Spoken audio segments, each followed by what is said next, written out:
नमस्कार, मैं हूं अरविंद सिंह। जंतर मंतर और देश के दूसरे हिस्सों में प्रोटेस्ट में शामिल उन लोगों के लिए राहत की खबर है जिनके खिलाफ अतीत में संगीन आपराधिक केस नहीं रहे हैं। लेकिन ऐसे लोग जिनके खिलाफ अतीत में संगीन धाराओं के तहत केस दर्ज हुए हैं और जिन्होंने छात्रों के विरोध प्रदर्शन की आड़ में हिंसा को अंजाम दिया, उनके लिए कोई राहत की खबर नहीं है। सुप्रीम कोर्ट में आज की सुनवाई को अगर सार रूप में देखा जाए तो उसके असल निहितार्थ यही है। जी हां, आज सुप्रीम कोर्ट ने अपने आदेश में यह साफ किया है कि दिल्ली समेत तमाम वो राज्य जहां पर विरोध प्रदर्शन के चलते हिंसा हुई है, पुलिस ने एफआईआर दर्ज की है, वो तमाम राज्य ऐसे केस को वापस ले सकते हैं, ऐसे केस को खत्म कर सकते हैं। राज्य सरकारों को कानून के मुताबिक पूरी छूट रहेगी। इसका मतलब यह कि सुप्रीम कोर्ट का पिछला आदेश राज्यों के लिए आड़े नहीं आएगा। एक और महत्वपूर्ण बात, सुप्रीम कोर्ट ने यह साफ किया है कि पिछले आदेश में आपराधिक पृष्ठभूमि वाले लोगों से उसका मतलब सिर्फ उन लोगों से था जिनके खिलाफ संगीन धाराओं के तहत केस दर्ज हुए हैं, मसलन हत्या, रेप, डकैती जैसी संगीन धाराएं। ऐसे लोगों के से मतलब था आपराधिक पृष्ठभूमि वालों का, ये कोर्ट ने साफ किया है। कोर्ट का ये क्लैरिफिकेशन बहुत जरूरी भी था। वो इस लिहाज से क्योंकि आज जब इस मामले को लेकर के सुनवाई हुई तो याचिकाकर्ताओं की तरफ से कुछ वकीलों ने ये कहा कि आपराधिक पृष्ठभूमि शब्द का जो दायरा है वो बहुत बड़ा है और इसकी आड़ में ऐसे लोगों को भी हिरासत में रखा जा सकता है जिनके खिलाफ या तो राजनीतिक विरोध प्रदर्शन में शामिल होने की वजह से या फिर छोटे मोटे आरोपों में पहले एफआईआर दर्ज हुई हो। आज कोर्ट ने साफ किया कि जब वो आपराधिक पृष्ठभूमि की बात कर रहा है अपने पिछले आदेश में, तो इसका मतलब सिर्फ उन लोगों से है जिनके खिलाफ संगीन धाराओं के तहत पहले केस दर्ज रहे हैं।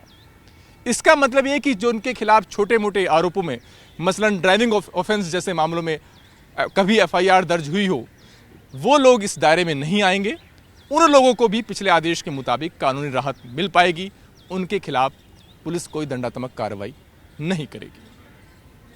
एक और महत्वपूर्ण बात यह कि आज सरकार ने भी अपना रुख साफ किया। आपको याद होगा कि जब पिछली बार सुनवाई हुई थी तो सवाल ये उठे थे कि सरकार प्रदर्शनकारियों के साथ जो अपना पहला वायदा था उसे भूल गई। लेकिन आज सॉलिसिटर जनरल तुषार मेहता ने बताया कि सरकार अपने वायदे पर कायम है।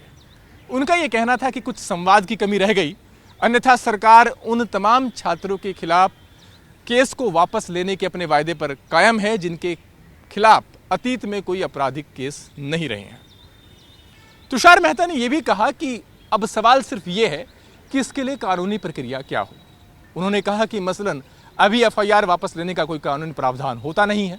होता यह है कि या तो जांच एजेंसी क्लोजर रिपोर्ट दाखिल करें या पब्लिक प्रोसिक्यूटर केस वापस लेने के लिए कोर्ट में आवेदन दे या फिर कोर्ट ही केस को रद्द कर दे।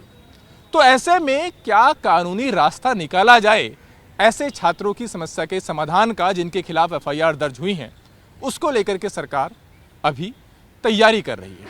और बेहतर होगा कि जो प्रोटेस्टर्स के नेता हैं और जो उनके वकील हैं वो भी सरकार से इस पर बातचीत में शामिल हो।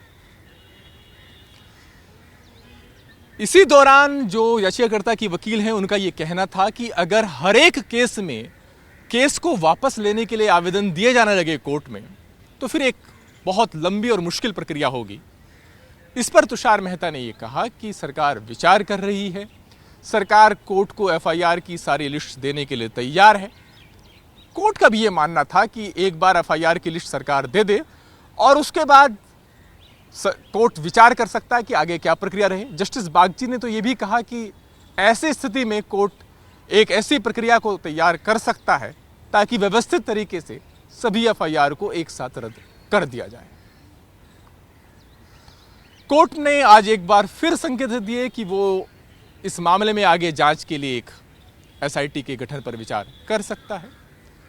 अगली कहर जब इस मामले को लेकर के सुनवाई होगी तो ये देखना अहम होगा कि ऐसे लोग जो कि प्रदर्शन में शामिल हुए थे, जिनके खिलाफ एफआईआर हुई और जिनका कोई पुराना आपराधिक इतिहास नहीं रहा है, खासतौर पर संगीन धाराओं के तहत, उनकी खिलाफ एफआईआर को खत्म करने का, उनके खिलाफ केस को खत्म करने का क्या रास्ता निकल पाता है।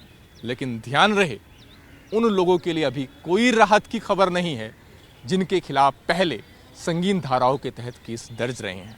आज तुषार मेहता ने भी ये बात को कहा कि 2738 के तकरीबन ऐसे लोग हैं जो जंतर मंतर के आसपास विरोध प्रदर्शन में शामिल रहे थे, और इनमें से ऐसे लोग थे ये लोग जिनके खिलाफ रेप, मर्डर, पोक्सो जैसी संगीन धाराओं के तहत केस दर्ज हुए थे। तो सरकार का कहना भी बहुत साफ है कि सिर्फ ऐसे लोगों को राहत मिलेगी, ऐसे लोगों के खिलाफ केस खत्म हो सकते हैं जिनके खिलाफ पहले कोई संगीन धाराओं के तहत केस नहीं रहे, लेकिन जिनके खिलाफ रहे हैं उनको कोई राहत देने के मूड में सरकार नहीं है। कैमरा पर्सन नरेंद्र अरोड़ा के साथ अरविंद सिंह, जी मीडिया, दिल्ली।